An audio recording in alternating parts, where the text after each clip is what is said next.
चला, welcome to live classes, HGS classes. चला तर आपण घेऊया. आपल्या चॅनलला लाईक करा, शेअर करा आणि सबस्क्राईब करा. चला, आज सरळ व्याजाचं उदाहरण घेऊया.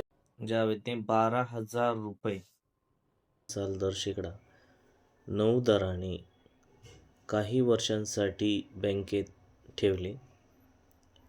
तो दरवर्षी व्याजाची रक्कम काढून घेईल.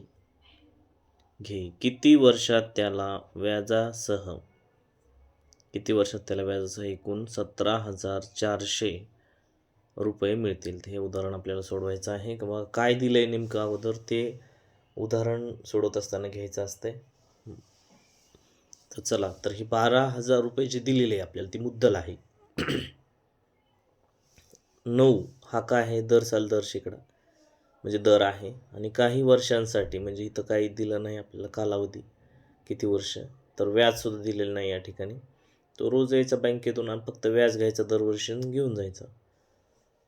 तर आपल्याला काय काढायचं? एकूण व्याजासहित रक्कम त्याला जी आहे रास किती दिलेली आहे त्याला? 17,400 रुपये परत मिळतील असं त्या ठिकाणी दिलेलं आहे. आता आपण सोडूया. रास बरोबर सूत्र काय आहे? सरळ व्याज म्हणजे मुद्दल अधिक सरळ व्याज, म्हणजेच सरळ व्याज अधिक मुद्दल.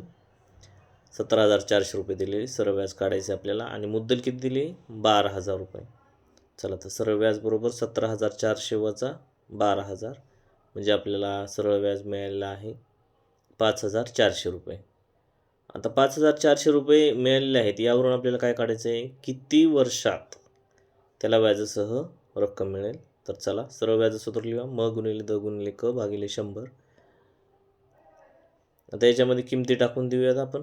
म किती आहे? 12,000 रुपये गुणिले दर आपल्याला 9% दिले आणि क काढायचं आहे 5,400. सरळ व्याज दिले, शून्याला शून्य कटलं, शून्याला शून्य कटलं. त्यानंतर वरती राहिले 5,400, त्याचं 120 गुणिले 9 बरोबर क. म्हणजे आपल्याला या ठिकाणी सोडवल्यानंतर आपल्याला कची किंमत 5 येते. तर आपल्याला किती वर्षात त्याला व्याजासह एकूण 17,400 रुपये मिळतील? तर 5 वर्षामध्ये एकूण 17,400 रुपये मिळतील. तर यामध्ये 2 सूत्राचा वापर केला. रास बरोबर मुद्दल अधिक व्याज सरळ व्याज म गुणिले द गुणिले क भागिले 100. आपल्या चॅनल लाईक करा, शेअर करा, सबस्क्राईब करा.